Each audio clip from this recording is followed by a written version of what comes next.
It's wonderful to be here, and I want to thank Senate President Simpson, Speaker Sprowls, for their hard work. Look, nobody, no cop, no firefighter, no nurse, nobody should be losing their jobs because of these jabs. We have got to stand up for people and protect their jobs and protect their livelihoods. And we've seen the federal government, even though the Biden administration had always said this will never be mandated, and even they acknowledged the federal government doesn't have the power to mandate it. Fauci said it would never be mandated, and now all of a sudden they say there's grave danger, so it takes them 2 months to write a 500-page rule that they're trying to shove down the throats of the American people. That's wrong. Okay, it's wrong to treat people like that. It's wrong to kick people out of work. It's wrong to try to micromanage businesses like that. And it's wrong to potentially deprive key industries of people that we need. Trucking, nurses, all this other stuff. And probably most importantly, what they're doing is unconstitutional. And we have a responsibility to stand up for the Constitution.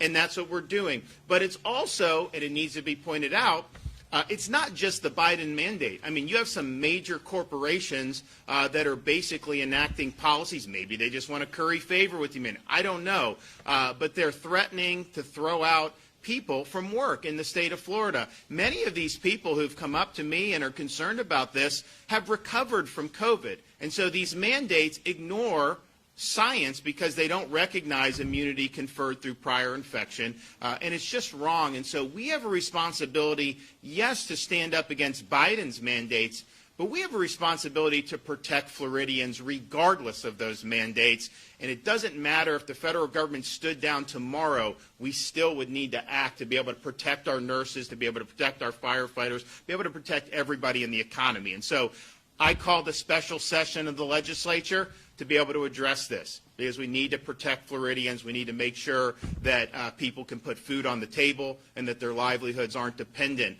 on whether or not they do the jab or the booster or whatever may come down the pike. And, people said at the time, well, the governor's doing it because the legislature, they don't want to do it. They're not going to do anything. They're going to do something that's not going to be effective and all that. People were saying that. And actually, that's not true at all. We've been working with both the Speaker and the Senate President to be able to get proposed legislation that will do a number of things. One, say you can't fire people based off this jab, and that's true private sector. It's also true with the public sector. Now, we thought our SB 2006 basically covered the police and the fire, but, we had Leon County fired a bunch of people. We've had others say they're going to do it. So I think that they're wrong on that law. I think we'd win in litigation, but we're going to make it even clear on that. And so any police department or fire that's threatening this at this point, they're going to have zero legs to stand on, and it's very important that we do that. So this will be probably the strongest protections for both private and public sector employees anywhere in the country. And I want to thank Speaker Sprowls for stepping up. I want to thank Senate President Simpson. This is kind of uncharted territory because we've never really had a situation where this was becoming such a flashpoint that's basically an individual decision was really being used to determine whether someone could keep earning a paycheck or not. And so we really had to make sure that we were doing it right. And I know they had a lot of differences of opinion within their respective caucuses. But I'm proud to say we're going to do something in this special session that matters. We're going to do something in this special session that is going to put people's minds at ease. It's going to save their jobs. Every time I'm out, someone will come up to me concerned about a looming deadline of when they could potentially get a pink slip.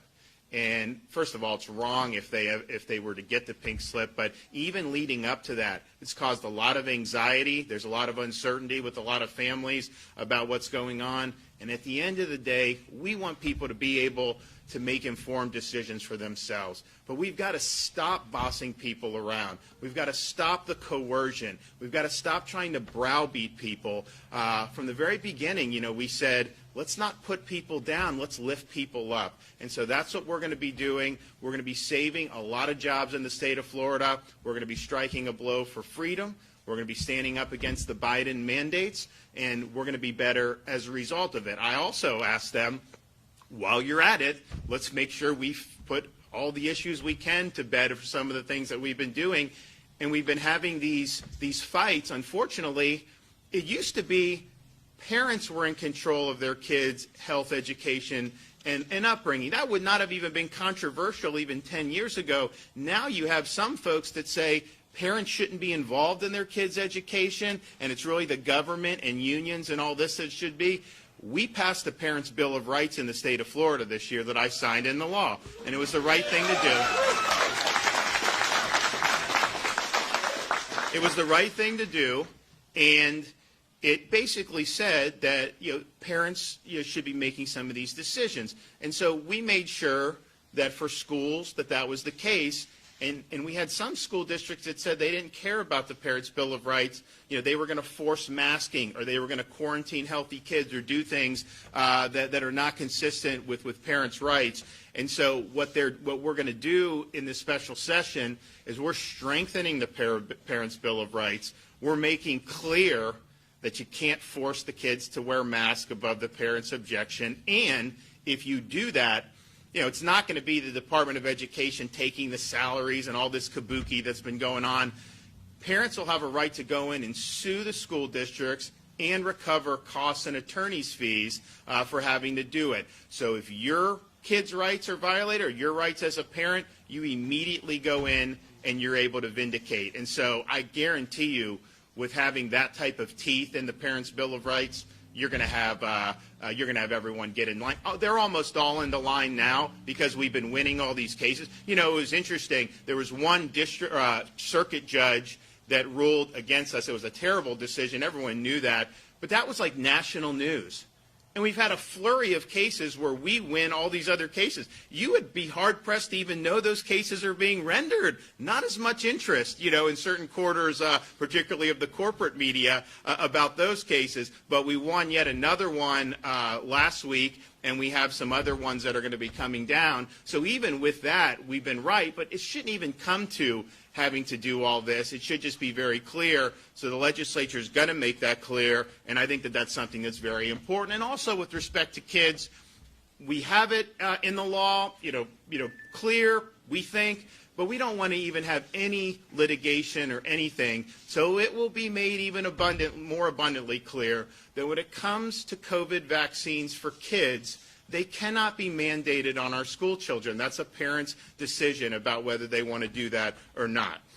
So I'm excited. I think that we're going to really, Florida really will be leading. I think that you've seen, I think Montana did this a few months ago, and I think Tennessee recently did something. Florida's coming in, and really this is going to save the day for a lot of workers. I don't want to see some nurse get thrown out of their job, having worked throughout the whole pandemic, having cared for COVID patients, and most of these nurses have had COVID and do have immunity, to just throw them out of their jobs all of a sudden now, that's not right. And so we want to treat people with respect. We want to make sure people have dignity in Florida, and that's what we're doing here. And I want to thank Chris Sprowls. I want to thank Wilton Simpson for really stepping up and making sure. Look, unfortunately on this, I don't know, maybe they can speak about the legislative thing, but my sense is no Democrat will help any of these workers. Okay, Biden said cops should get fired, nurses should get fired. That's his position. I'd imagine the legislature, they're all going to support forced firing of these people over these jabs. That's unfortunate. Hopefully I'm wrong. But the result is I think they had to corral and make sure they have something that they could get through with just Republicans. And I think that they found the ability to do that. So I want to thank them for really working hard and making sure that we got this done. I know it's not necessarily an easy thing to do, and I know that there were a lot of different views out there, but we look forward to having this wrapped up next week. And I think there will be a lot of Floridians who will be able to breathe easier as a result. So. All right, folks, thank you so much for joining us here at Golden State Times. If you're new to the channel, we encourage you to subscribe by clicking that middle button. Also, check out our previous video by clicking the video on the right, or a video you might enjoy by clicking the video on the left. Also, don't forget to click the thumbs up button and share this video on social media. Peace.